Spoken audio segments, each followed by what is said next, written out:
పెద్దపల్లి జిల్లా రామకొండం పరిధిలోని Godavarikhani RTC depot ఎదుట ఆర్టీసీ ఉద్యోగులు నిరసన ప్రదర్శన చేపట్టారు.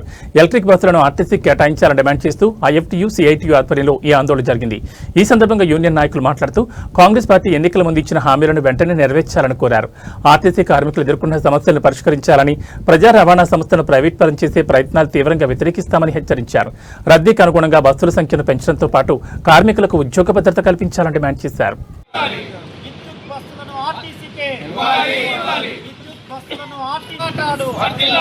ఐక్య పోరాటాలు ఆర్టీసీకే ఇవ్వాలి విద్యుత్ బస్సులను ఆర్టీసీకే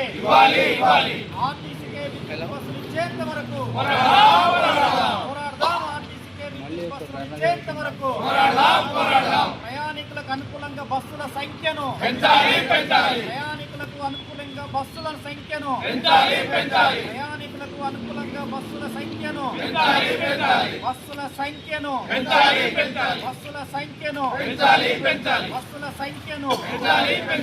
ఆర్టీసీకే విద్యుత్ బస్సులను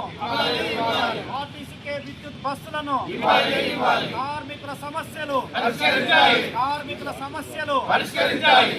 సంఘాలను కాంగ్రెస్ పార్టీ ఇచ్చిన వాగ్దానాన్ని కాంగ్రెస్ పార్టీ ఇచ్చిన హామీలు ఈరోజు సిఐటియు తెలంగాణ రాష్ట్ర కమిటీ ఆధ్వర్యంలో అన్ని ఆర్టీసీ డిపోల వద్ద ధర్నాలు చేయాలని చెప్పేసి పిలిపించడం జరిగింది. అందులో భాగంగా పెద్దపల్లి జిల్లా గోదావరికనిలో ఉన్నటువంటి ఆర్టీసీ డిపో ముందు సిఐటియు అదేవిధంగా ఐఎఫ్టియు కార్మిక సంఘాల ఆధ్వర్యంలో ధర్నా కార్యక్రమం నిర్వహిస్తున్నాం. ఇందులో ప్రధానంగా ఆర్టీసీలో ఉన్నటువంటి కార్మికులు ఎదుర్కొనేటువంటి సమస్యలను పరిష్కరించాలని చెప్పేసి ఈ సందర్భంగా మేము డిమాండ్ చేస్తున్నాం.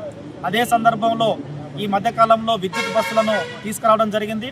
ఈ విద్యుత్ బస్సులను ఆర్టీసీకే కేటాయించి ఆర్టీసీని బలోపేతం చేయాలి, ఆర్టీసీ సంస్థను పరిరక్షించాలని చెప్పేసి కూడా ఈ సందర్భంగా మేము తెలియజేస్తున్నాం. దాంతోపాటు ఆర్టీసీలో పనిచేసే అటువంటి కార్మికులు వాళ్ళ బాధలు చెప్పుకుందాం అనుకుంటే కనీసం వినే అటువంటి నాదుడు కూడా లేనటువంటి పరిస్థితుల్లో ఈరోజు ఆర్టీసీ కార్మికులు బిక్కున బతుకుతున్నటువంటి పరిస్థితి ఉంది. వాళ్ళకి ఏదైనా సమస్య వచ్చినప్పుడు ఆ సమస్యను ఎవరికి చెప్పుకోవాలో, ఎవరు పరిష్కరిస్తారో తెలియనటువంటి పరిస్థితులలో ఈరోజు ఆర్టీసీ కార్మికులు ఉన్నారు. వారిని సమస్యలు పరిష్కరించాల్సినటువంటి బాధ్యత ఇక ఉన్నటువంటి అధికారులది, దాంతోపాటుగా ప్రభుత్వానికి ఉంది. అది విస్మరించినటువంటి పరిస్థితులలోనే ఈరోజు ఈ ధర్నాలకు పిలిపించినటువంటి పరిస్థితి ఉంది. అంతేకాకుండా ఈరోజు ప్రైవేటు సంస్థలకు విద్యుత్ బస్సులను అప్పచెప్పడం, దాంతోపాటుగా వాళ్ళ మెయింటెనెన్స్ అన్నిటికి సంబంధించి కూడా ప్రైవేటు సంస్థలు చూసుకోవడం వల్ల ఈరోజు ఆర్టీసీ నుంచి పోయే అటువంటి లాభాలు ఏవైతున్నాయో అవన్నీ వాళ్ళకే పెట్టుబడి పెట్టే అటువంటి పరిస్థితులలో ఉండడంతో ఈరోజు ఆర్టీసీ రాబో రోజులలో కనుమరుగైపోయేటువంటి ప్రమాదం ఉంది. ఈరోజు గోదావరికని డిపో ముందు ఐఎఫ్టీయు, సిఐటియు నాయకత్వంలో ధర్నా నిర్వహించడం జరిగింది.